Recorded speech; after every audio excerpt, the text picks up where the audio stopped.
Good morning dear student. आज फिर हम लेके आए हैं एक कविता का रेफरेंस कॉन्टेस्ट और एक्सप्लेनेशन। ये कविता बहुत महत्वपूर्ण है और ये कई बार परीक्षा में आ चुकी है। ये 2003 में आई, 4 में आई, 6 में आई, 8 में आई, 10 में भी आई और 11 में लगातार ये आ रही है। 16 में आई, 18 में आई। ये बहुत इंपॉर्टेंट कविता है। इसका हम रेफरेंस के साथ एक्सप्लेनेशन करना सीखेंगे। तो देखते हैं, सबसे पहले जब ये कविता पेपर में आती है तो इसको कैसे पहचाने कि ये कविता की लाइनें किस पोयम से उद्धृत हैं या ली गई हैं। तो कविता को पढ़ने के बाद उसमें हम कुछ ऐसी चीजें पॉइंट कर लेते हैं जिनसे उनकी पहचान की जा सके। प्रायः उसकी पहली लाइन या अंतिम लाइन से उसकी पहचान किया जाता है। अगर उसमें कोई पहचान ना मिले तो हम बीच में भी पहचान सूचक शब्दों को अपने दिमाग में बैठा लेते हैं। देखते हैं कविता को पढ़ करके। His state is kingly. तो पहले इसका अर्थ समझते हैं, इससे समझ में आ जाएगा कि यह किसका कविता से ली गई है। His state is kingly. उनकी स्थिति राजा जैसी होती है। 1000 एट हिज बिडिंग स्पीड। हजारों भगवान की सेवा के लिए तैयार रहते हैं तेज गति से। Post over land and ocean.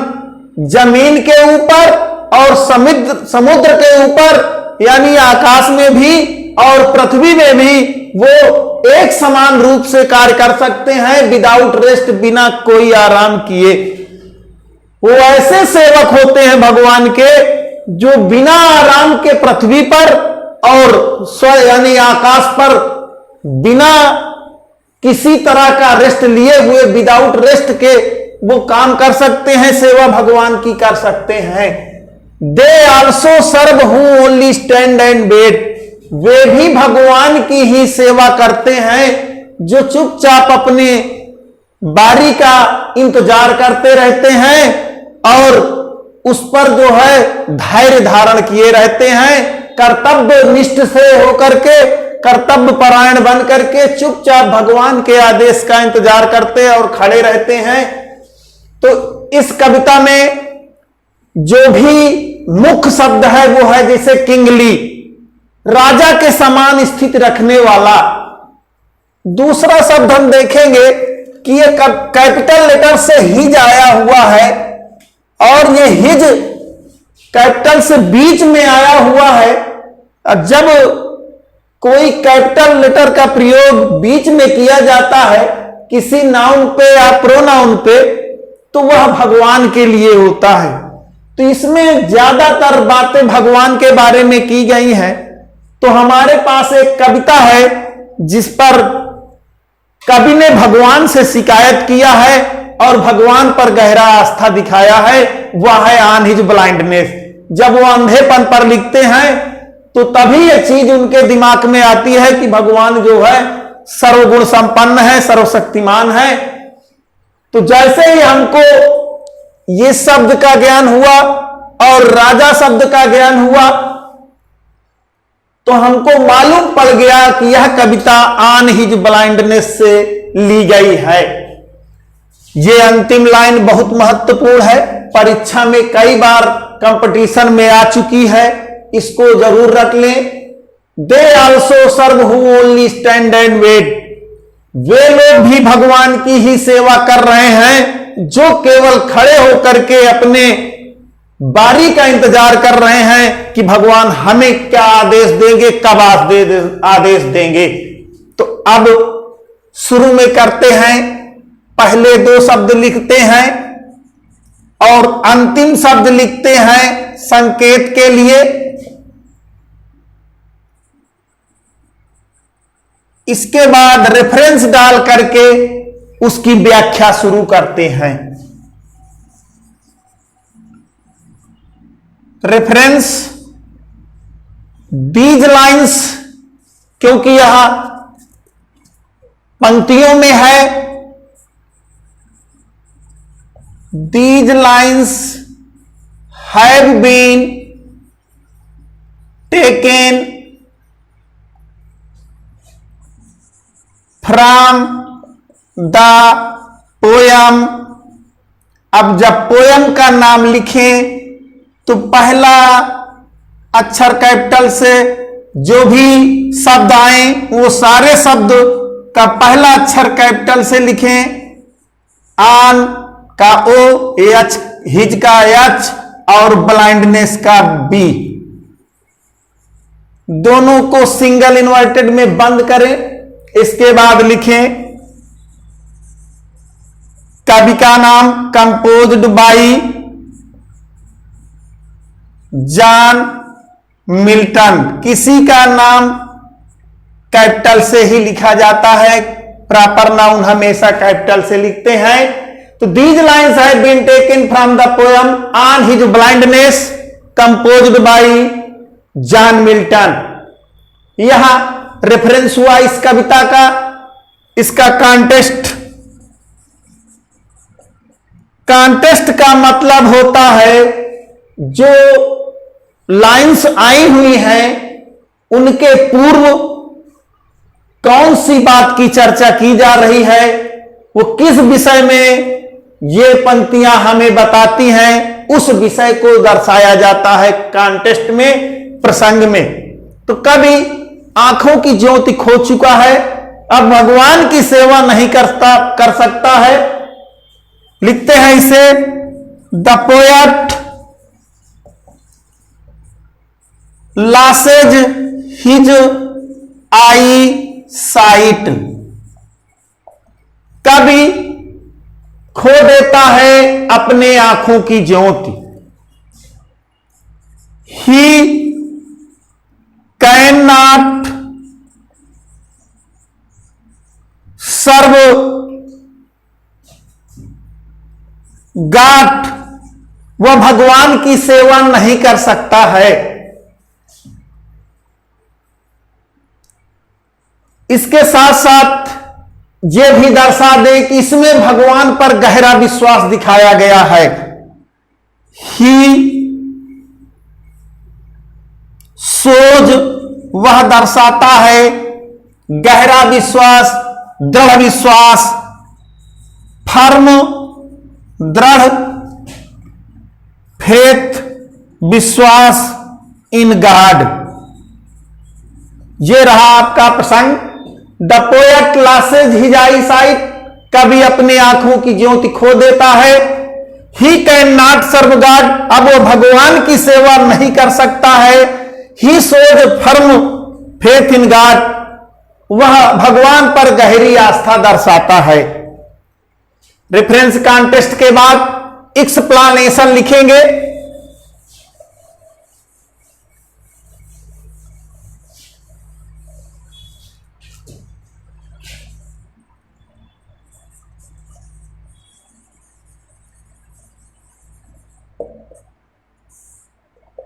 Explanation heading डाल करके वो चीजें लिखें एक एक जो वाक्य में दर्शाई गई हैं। तो कभी भगवान को राजाओं का राजा मानता है। हिज स्टेट इज किंगली के मतलब वह राजा जैसा होता है, भगवान की स्थिति राजा जैसी है। तो लिखेंगे द पोएट फील्स, कभी मानता है, थिंग्स भी लिख सकते हैं। द पोएट फील्स दैट कि God is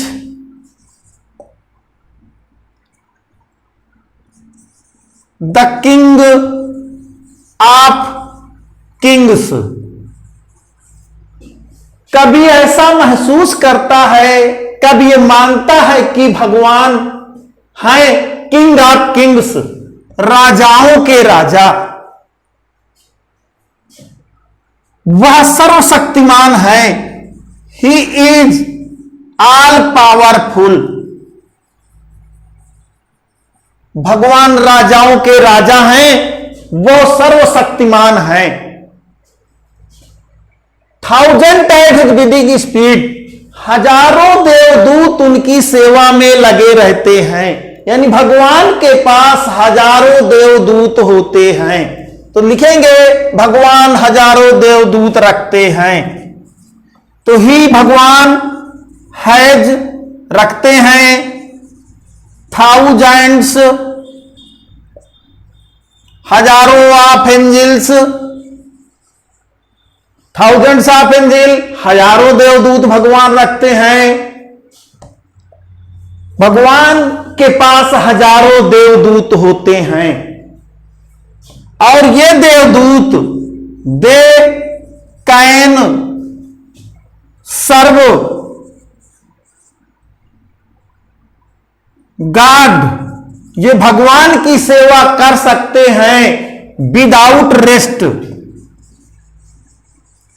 बिना आराम किए। ये जो देवदूत होते हैं, भगवान के दूत होते हैं, दे कैन सर्व, ये सेवा कर सकते हैं भगवान की विदाउट रेस्ट, बिना कोई आराम किए। ये कभी थकते नहीं हैं, ये विदाउट रेस्ट का हो गया। और वे लोग कहां कहां दौड़ सकते हैं? दे कैन ट्रेवल, वो यात्रा कर सकते हैं लैंड एंड ओशन, लैंड का मतलब पृथ्वी में, इन चाहे ओवर लगा दें, ओवर अर्थ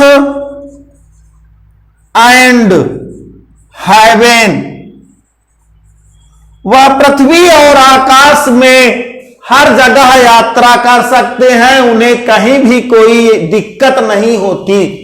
तो यहां तक हो गया विदाउट रेस्ट तक। अंतिम लाइन है they also serve who only stand and wait, वे भी भगवान की सेवा करते हैं जो केवल खड़े रहते हैं, अपने बारी का इंतजार करते हैं। इस बात को लिखें इस तरह, the best service of God is, सबसे बढ़िया भगवान की सेवा होती है। द बेस्ट सबसे अच्छी, सर्विस ऑफ गॉड भगवान की सेवा, इज होती है टू वेट इंतजार करना। कैसे? धैर्य पूर्वक, पैसेंटली, धैर्य पूर्वक इंतजार करना सबसे बड़ी सेवा होती है। अब यहां तक हो गया, they also serve who only stand and wait, वे भी भगवान की सेवा करते हैं जो केवल खड़े रहते हैं और अपने बारी का इंतजार करते हैं। तो the best service of God, सबसे बढ़िया भगवान की सेवा यही है कि चुपचाप शांत होकर के धैर्य पूर्वक इंतजार करें।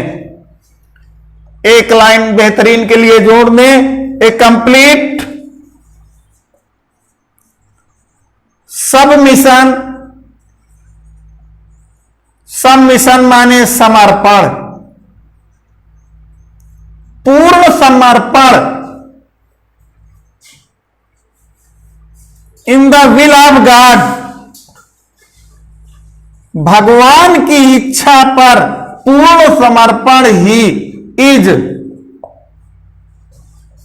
The best service.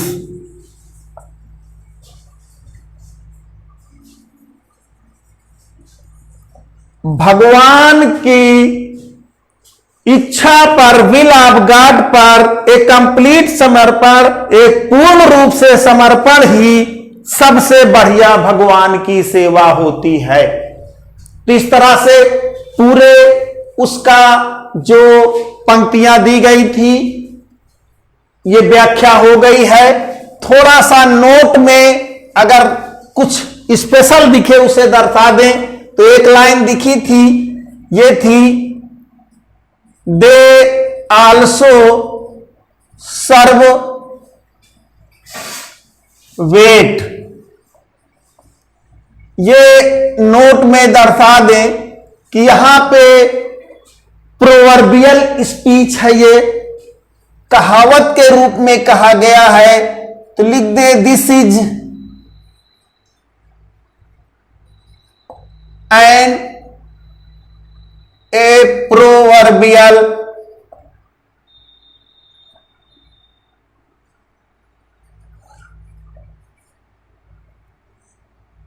सेंटेंस।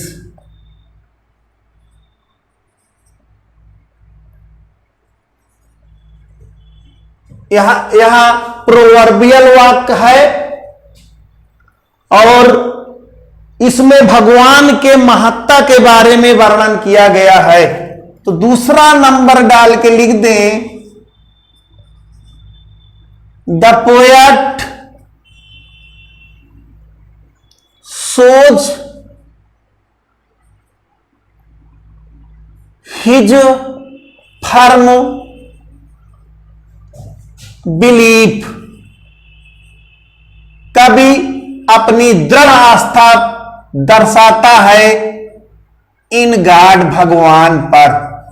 तो 2 पॉइंट इन्हें भी दर्शा दें। इस तरह से आपका यह रेफरेंस कॉन्टेस्ट और एक्सप्लेनेशन कंप्लीट होता है। बच्चे लोग सभी ध्यान से इसको करना सीखें, कैसे इसको लिखा जाता है ये सीखें, इस तरह से अपनी बात को रखना सीखें। Thanks for watching the video.